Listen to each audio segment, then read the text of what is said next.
El problema no es el inglés, el problema es cómo lo estás estudiando. La mayoría de las personas trata de memorizar palabras, pero no conecta con el inglés en su día a día o en su vida. Hoy les voy a dejar 7 tips o 7 consejos para poder aplicar a su método de estudiar en inglés para poder disfrutar de ese proceso de estudio y de adquisición del idioma. Estos 7 tips que les voy a dejar envuelven a un tema muy importante y muy lamentablemente frecuente que se ve en los alumnos, el cual es la falta de interés en el idioma o en estudiar el idioma propiamente dicho. Esto es un problema que por suerte tiene una solución, pero lo vemos muy seguido en muchos alumnos con diferentes niveles, sin importar cuánto conozcan del idioma o no. Normalmente es algo que se encuentra bastante. Muchos creen que a la hora de estudiar inglés tienen que sí o sí estar enamorados del idioma o les tiene que gustar mucho porque si no, no lo aprenden. Por suerte esto es un mito, así que hoy lo vamos a desmentir y particularmente estos 7 tips que les voy a dejar o estos 7 consejos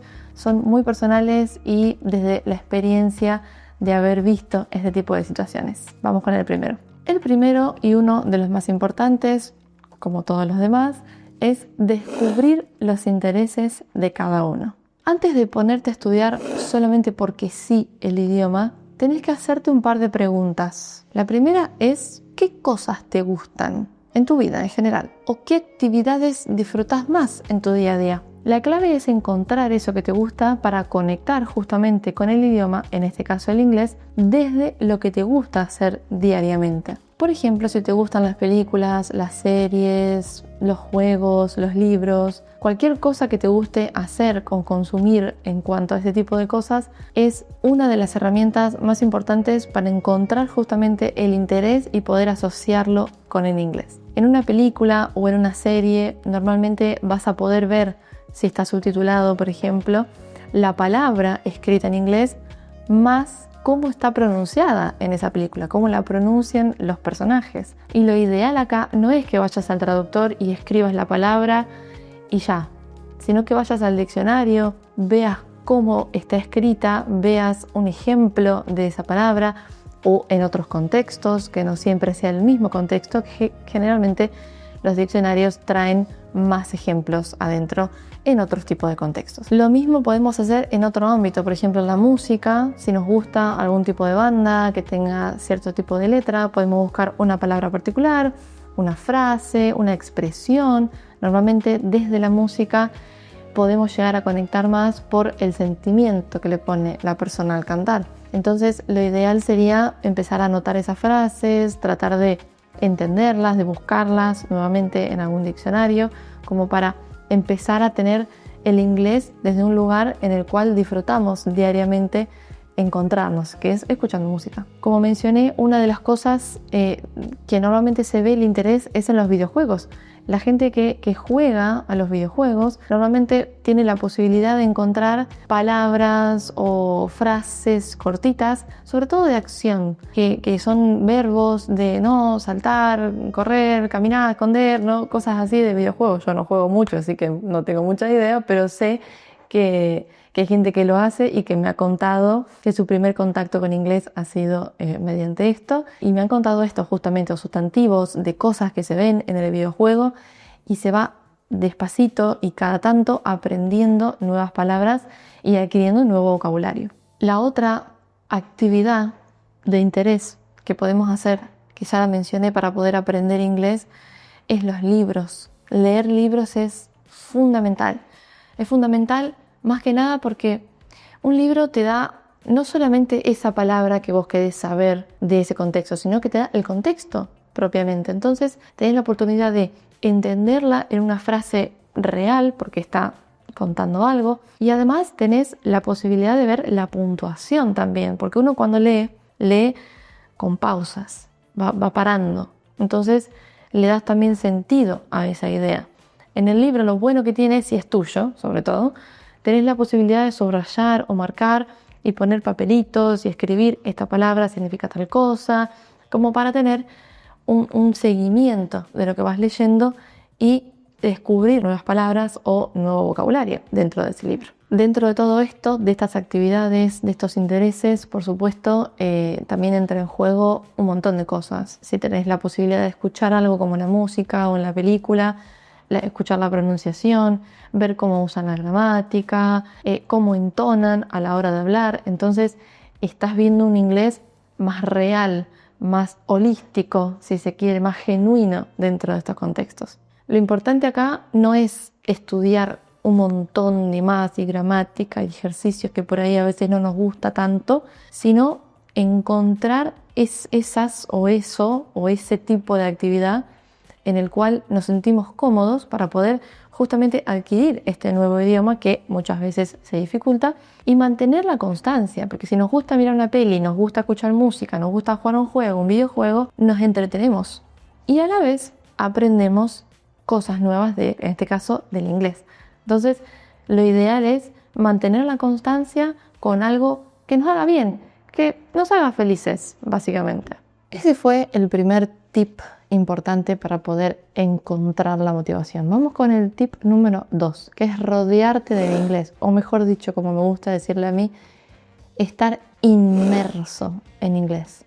Hacer la inmersión de esto, en este idioma, en este caso, es algo que yo siempre estoy diciéndole a todos los alumnos, porque es algo que por ahí a veces no entienden o no encuentran la manera de hacerlo. Entonces, creo que autodecirse, bueno, tengo que hacer lo posible para poder meterme dentro de un contexto en inglés, aunque mi día a día no se base en inglés, porque la gente por ahí no vive en el medio de Londres, pero viven en un país, por ejemplo, de Europa, en el cual, si bien su contexto propio no está en inglés, cada tanto tienen contacto con el idioma porque se ven forzados a tener que comunicarse. Entonces, sí o sí es necesario que durante la semana, día a día, mes a mes, tengan esa inmersión con el idioma. Entonces, lo importante es esto, escuchar cosas, leer, ponerse podcasts, que es algo que siempre digo que hay que hacer, que es importantísimo para poder tener ese entrenamiento, ¿no? Que aparte de la música, de las películas que mencioné anteriormente, los podcasts también funcionan muy bien, ¿no? Pueden reemplazar alguno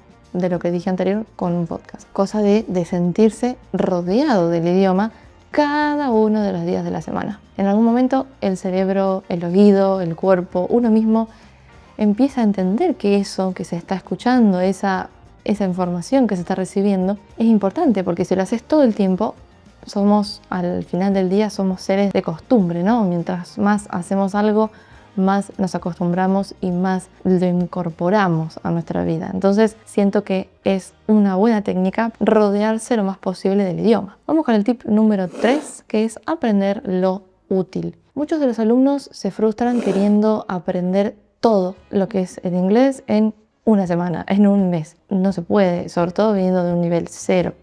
Pero sí se puede aprender en ese mes algo útil que te sirva para tu trabajo, para tu día a día, para tu vida, para una entrevista, para lo que sea que te toque.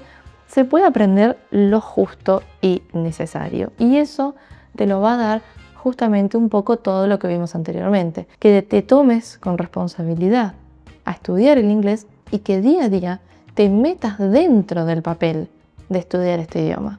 No te enfoques en palabras sueltas, una palabrita, otra palabrita, por ejemplo en tu trabajo, ¿no? En el área laboral. Te aprendes, no sé, escritorio, silla, puerta. No, trata de armar una frase con algún verbo que normalmente uses en español, pero que también por ahí sería mejor que lo uses en inglés. Entonces aprendes de esta manera el vocabulario técnico de tu trabajo, pero dentro de un contexto que es la frase. Entonces es muy importante tener en cuenta un contexto para lo que es útil para tu día a día. Tip número 4, y este es uno de los más importantes, es no tengas miedo de equivocarte. Normalmente todos tenemos miedo a errar o equivocarnos en algún paso de lo que es el proceso de aprender inglés en este caso. Pero esto es normal. Ustedes, para saber si están por buen camino, tienen que probar. Y ahí van a ver si van bien o no. Y si no van bien, se intenta de vuelta. Siempre hay la segunda opción. Punto número 5, que habíamos hablado previamente, las metas. Si uno no sabe hacia dónde va, ¿cómo sabes de qué manera vas a llegar a ese lugar? Tenés que sí o sí saber a dónde vas.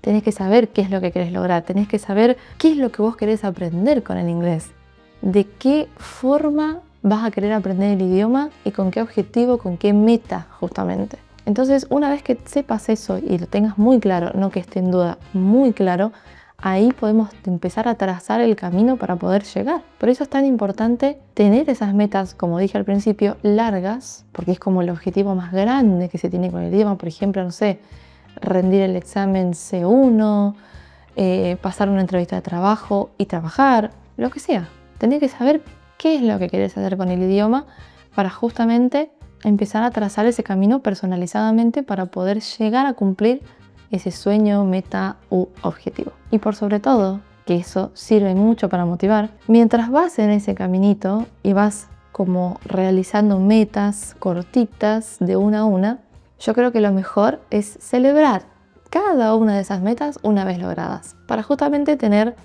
como esa recompensa por haber llegado a cumplir 1, 2, 3, 10 partes del caminito de 100 partes, por ejemplo. Es largo, pero se puede. Y esa motivación de la recompensa por cada una de las cosas logradas, sin duda te va a dar esas ganas de poder continuar y de no abandonar y de poder ser muy paciente también con uno mismo, porque a veces la paciencia falta y eso también es importante saberlo. Punto número 6 es buscar un compañero o alguien que esté en la misma situación que vos y que te pueda acompañar justamente en este proceso. A veces uno pretende hacer todo solo. Tener un compañero que te apoye, que te aliente, que un día vos te levantás mal y no querés saber nada, tu compañero te dice, no, dale, hoy tenemos que estudiar, métele. Lo mismo al revés, ¿no? Acompañarse mutuamente, practicar mutuamente, que puedan hablar, hacer ejercicios, repasar, leer, escuchar, entre los dos buscar palabras mientras toman un café o una cerveza o lo que sea, poder acompañarse en este proceso y que los dos vayan par a par para que ninguno deje caer al otro. Eso me parece fundamental también. Y tip número 7, que este me parece muy importante también, al igual que todos los que hemos mencionado previamente, es dar o encontrar con un buen tutor o un buen profesor para justamente ayudar y alentar a poder continuar estudiando el idioma. Mucha gente le gusta o prefiere estudiar un idioma solo, autónomamente, en casa, a su tiempo y a su ritmo. Me parece excelente porque es una muy buena opción para poder aprender un idioma, porque a veces no tenés el tiempo o no tenés la posibilidad de tener a alguien que esté cerca tuyo para justamente poder guiarte en el camino. Pero si tenés la opción de acceder a alguien, a un tutor o un profesor que te pueda dar una guía en este camino, que es bastante largo, como habíamos hablado, siento que es un plus muy importante para poder apoyar todo lo que previamente hablamos, ¿no? Todo lo que previamente hablamos son cosas que yo les he dicho a cada uno de mis alumnos, todo, porque son cosas que yo fui viendo en ellos, fui detectando, por ahí no tenían un contexto o una meta clara o algo, entonces fue como pude recopilar todo esto y poder transmitirlo hoy a ustedes para que entiendan la importancia de cada uno de los tips que les di recién y también el tip de tener una guía, tener a alguien que te vaya marcando paso a paso, que te aliente, que te explique, que te saque las dudas que puedas tener, porque en el camino vas a tener muchísimas dudas seguramente. Entonces, tener a alguien ahí a disposición todo el tiempo es algo que te va a ayudar muchísimo también a lograr la meta. Un profesor o un tutor no es solamente alguien que te explica un tiempo verbal, porque eso la verdad que sería muy básico. Es alguien que detecta justamente como puede pasar en un montón de ámbitos, como lo que me pasó a mí, por ejemplo, detecta las fortalezas y las debilidades de cada alumno. Detecta qué es lo que mejor le puede llegar a servir a esa persona particular o a esas personas particulares. Por eso siempre se ofrece o se pide o se pregunta si el alumno quiere una clase individual, una clase grupal, una clase grabada, porque cada tipo de clase se va a ajustar a cada tipo de persona, evidentemente. Entonces, siento que es importante que puedan dar y encontrar con una persona justa para que los acompañe en este camino tan importante de aprender inglés. Estas fueron las 7 estrategias, podemos llamar, o 7 tips para que tengan en cuenta a la hora de aprender un idioma o, en este caso, a la hora de aprender inglés. Ustedes lo tomarán como quieran, si como tips, como recomendaciones, que puede ser similar, o como estrategias para poder aplicar a su estudio. Gracias a todos por estar ahí escuchando, espero que el video de hoy les haya servido y nos vemos en el siguiente.